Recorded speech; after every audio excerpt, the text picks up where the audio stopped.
Greetings one and all, I'm Red Angel, and welcome to the top 8 games from 2016 you might have heard of. 2016 has been a difficult year for many of us, and I'm here to bring in some positivity in the form of talking about some stupendous titles that I believe don't get the love that they deserve. This list is for those games whose names aren't trumpeted from on high as the most amazing things ever created in 2016. Ordering this list was actually incredibly hard because I do recommend everything on here and I view them all great in their own right. I just recommend some marginally more than others. With all that out of the way, let's begin, shall we?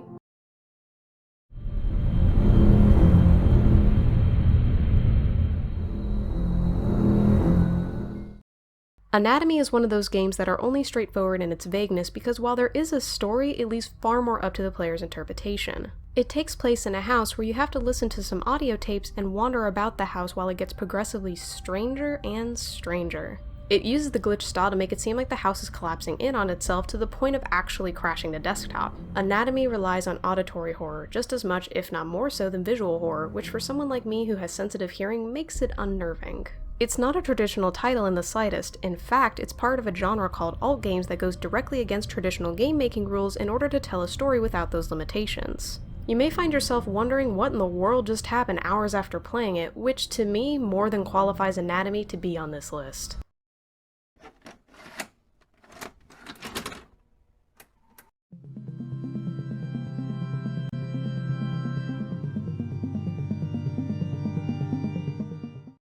Ada Lovelace, Charles Darwin, H.P. Lovecraft, and Marie Curie go on an expedition. No, this isn't the beginning of a guttural bar joke. This is actually the premise for the game The Curious Expedition, where you have famous explorers, scientists, and other figures from throughout history competing to gain fame and fortune. You, of course, lead their expeditions. Allow me to make no bones about this. Everything is out to prevent you from reaching your goal, including your own party members. There's a sanity meter you must keep an eye on, and if you don't, you're at risk of dying out in the middle of the jungle with a bunch of cannibals who were formerly part of your expedition. Inventory management and party management is also essential in order to make it through alive. Once the expedition reaches that Great Pyramid though, your long, arduous journey feels just as rewarding as beating a difficult boss in Dark Souls. Everything that's done in the Curious Expedition ultimately changes things slightly, whether it leaves you without an important item, money, or maybe even inflicting an egregious wound on you. How the journey goes is entirely based around the actions taken, which adds seemingly dozens of layers to this game. The Curious Expedition is deeply complex and difficult, yet an unforgettable experience.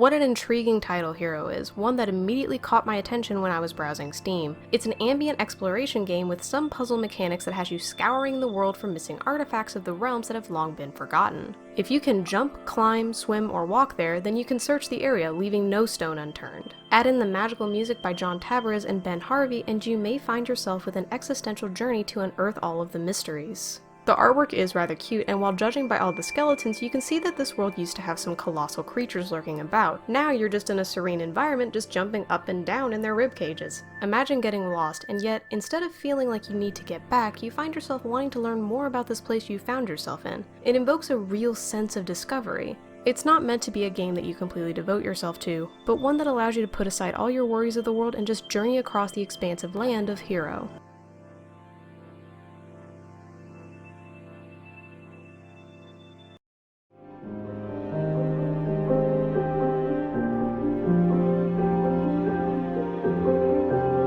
There are several titles that emulate the late great George Orwell's work in some way, but I find myself most allured by Beholder. Between the ink blob art style or just the way you go about observing your tenants, it adds a layer of intrigue to your work as a superintendent of the apartment building. The observation of the other characters is in the forefront of the game, and it's a fascinating system even if it is effectively used by someone who is the villain of the story. Our dear protagonist can be a villainous one, and it certainly changes Beholder's dynamic. He's employed by the state, which means he's expected to follow the rules for the sake of his family. Problem is, the rules of the state might go against your own moral compass, and that's where the conflict of the story really begins. One might think that at Lampshade's being part of the state is a bad thing and that you should always do the right thing by helping people, but in Beholder, that's not always an easy thing to do.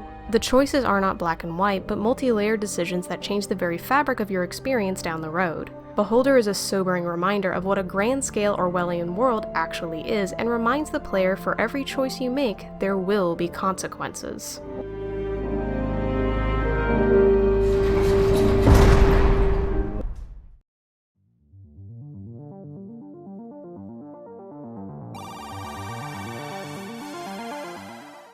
Nobody knows how hard it is to manage a human alliance on the verge of extinction like the players of Halcyon 6, Starbase Commander. Not only do you have to manage your fleet and colonies, but also your alliances with aliens, all while fighting a mysterious evil menace who wants the human race's assured destruction.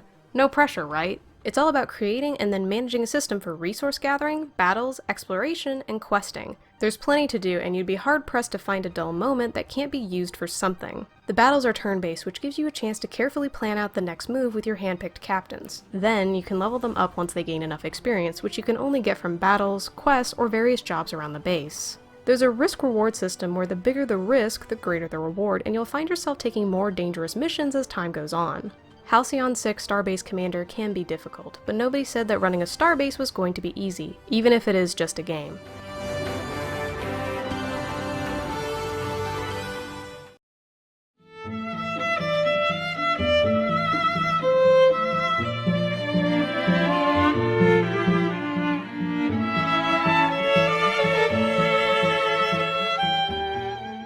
To describe Seasons After Fall, it would be like describing a symphony. It's difficult to put into words, especially in regards to the sheer beauty that is the artwork and the soundtrack, which consists of a full-string orchestra cheerfully playing as the fox scampers across the scenery.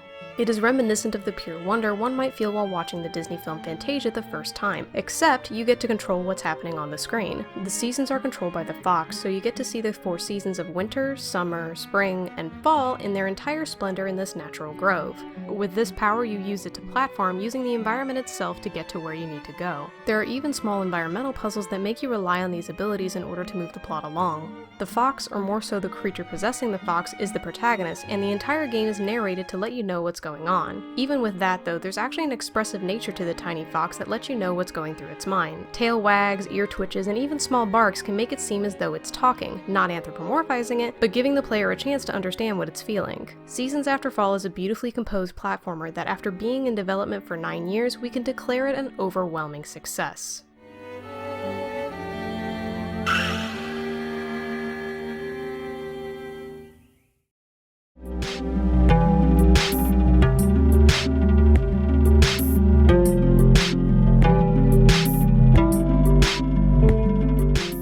Take a moment to imagine yourself in a world where your only job is to pick up other people's trash in order to make money, and the one time you decide to have an adventure, you're immediately cursed. Welcome to Diaries of a Spaceport Janitor. After the opening scene, it puts the player in a routine: wake up, pray to the goddess, receive payment, find nourishment, and then start burning trash. Once the day is done, you return home and write in your diary about how your day was. There is of course more to it, like memorizing the trading schedules of all the colorful denizens or doing small quests on the side.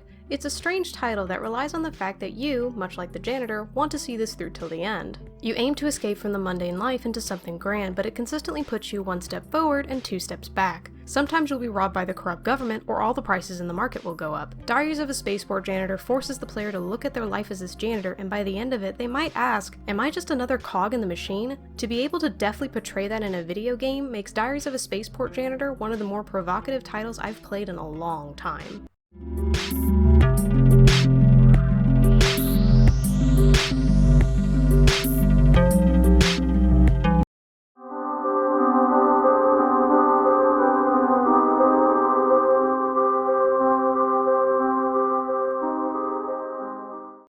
Oxenfree is a title that surprised me this year, one that I didn't expect to love as much as I did. I certainly didn't expect to do an entire analysis about it either, and yet here I am giving it my #1 spot. Oxenfree is about a group of teenagers that go to an island for a night of debauchery as per tradition, only to get wrapped up in supernatural dealings with creatures from beyond the grave. The majority of it is based around the relationships that the player builds between all of the main characters. It places a heavy focus on character interactions that while many games implement them, few do it in such a meaningful way. The conversations, for the most part, feel natural and like you're the one responding, since you can interject and cut people off, or even just walk away from an uncomfortable discussion, not responding at all. There are other features in this game besides the relationship one, like with the radio communicating with spirits or channeling Alexes from other worlds, as well as trivia and various puzzles thrown in, but it blends in organically enough so it doesn't seem jarring.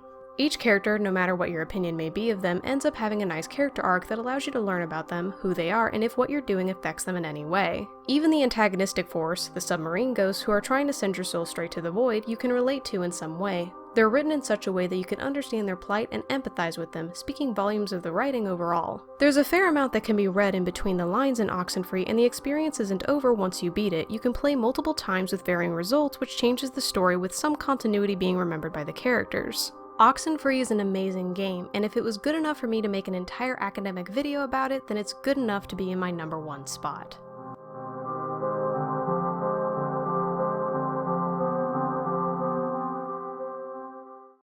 There you have it, my top 8 games from 2016, a year that was bursting at the seams with great games. While I could have included much more on the list, I decided to keep it to a top 8 in order to give a nice variety of games and for me to talk about titles I believe showcase some amazing qualities that were shown in this year of gaming. More games were released on Steam this year than any other year, which means I have quite a bit to pore over, most of which will likely spill into my video schedule for years to come. Feel free to tell me about your favorite unknown game from 2016 in the comments below. I hope all of you enjoyed this list, and let's hope 2017 is just as strong for games as 2016.